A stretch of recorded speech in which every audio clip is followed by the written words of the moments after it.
Thank you, everybody, for joining us back here at Nubeva's channel. We're, of course, sitting here once again with Randy. And Randy, you guys have been very busy lately. It seems like you just been hitting home Absolutely. run after home run after home run, and in the holidays at that. So, how are you holding up over there through all this?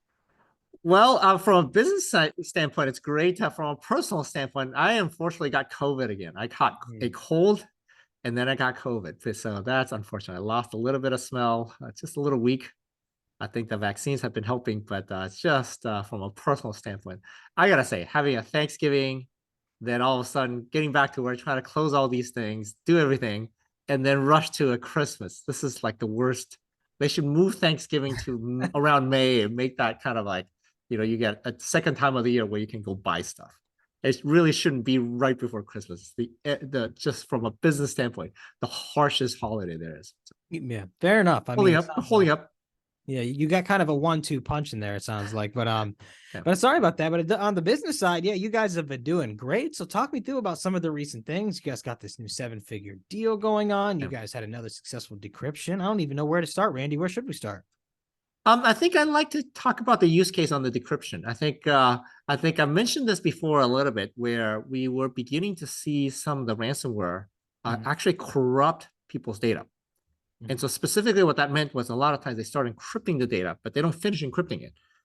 Or they'll start encrypting it, finish encrypting it, and all of a sudden their process starts again and double, triple encrypts it. And midway through the process of whether you call it the first time, second time, or third time, it actually stops.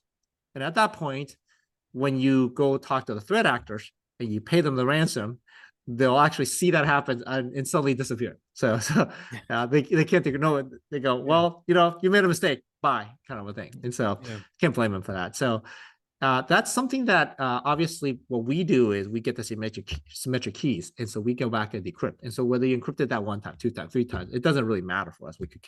Right? We're processing in the same way. And if something was encrypted midway, we can obviously then detect that too and decrypt that. So we've been in cases where, in some cases, we get the keys, people pay us for that, and we decrypt it. And we've recovered files that we've seen were corrupted from that perspective.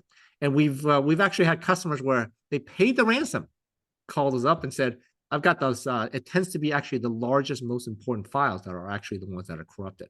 And we mhm. go back and we decrypt that for them.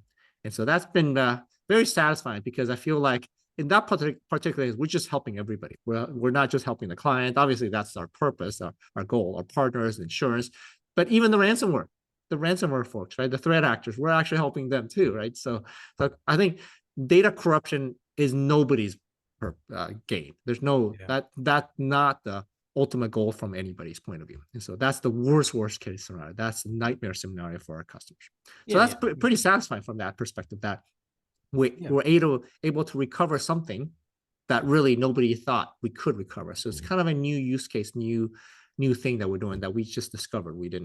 We obviously never thought people would purposely go try to do that, and they're not doing that. So Yeah, that makes sense. I mean, yeah. they obviously want to harm the hostage, so to speak, in this situation. Right. Otherwise, yeah. I In mean, an unintended way, not intended way, for sure. Yes. yeah. And then Yeah. yeah, so it's interesting. So this is just another use case. I'd say like an icing Right. on the cake kind of deal here. You just kind Right. of serendipitously stumbled across here. What kind of doors could this potentially open for you guys, you think? Yeah, so one of the things we realized this year that when we first started off doing ransomware, it was so exciting. Everybody wanted to talk to us. We're talking about partners, large clients, small clients, states, local governments, you name it. Everybody wanted to talk to us, and they were so excited about doing using our solution. And then as we started selling it, we realized there's just a lot of different processes, right? So if you think about, you buy a car, you buy car insurance, you get into an accident. Well, in that case, insurance kind of runs with everything, right? With the body shops and everything else, unless you choose your own body shop, the Mhm. insurance tends to run with that. Well, ransomware tends to sort of be like that. It took us a while to realize how hard, we talk to people and they're ready to buy, and all of a sudden there's something that confuses us or there's a process to that. Yeah. And it was always very frustrating because, well, you can sell something that helps someone prevent or be preventive work, right? So, which is what insurance is. You're selling someone insurance. Mhm. Then you can certainly sell them emergency services and say, okay, well, you've now been ransomed and I'm here to help you solve something.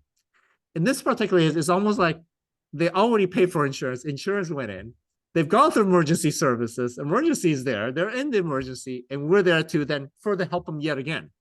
And so that becomes the more ways we can get into this business, because this business is really has a lot of different processes and regulations and rule sets, right? So whether this lawyer or this insurance, this carrier is allowed in this case versus in that particular other case, an IR firm gets in, but another IR firm gets to negotiate. So typically you have two IR firms, one that does negotiation, one does the hands-on work.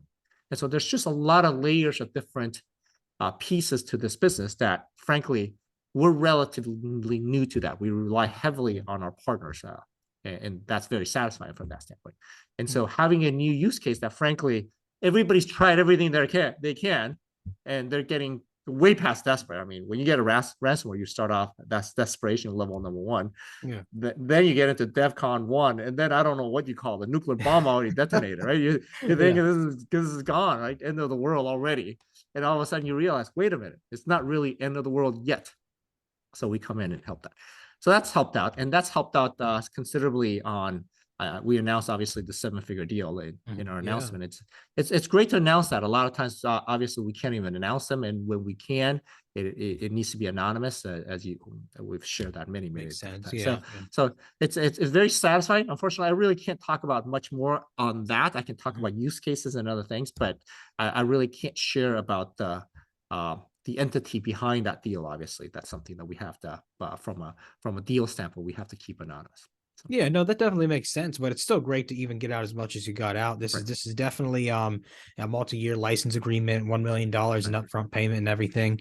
And kind of from there, Randy, I'm curious. So we're kind of wrapping up 2022 at this point, and it's been a real journey with you guys, and diving into ransomware kind of head first, and I'm trying to explain to people what you guys do. As you said, is you're kind of treading new ground a little bit there. And how much have people came around, or how much has the momentum like picked up in your guys' favor, you think, as the years went on?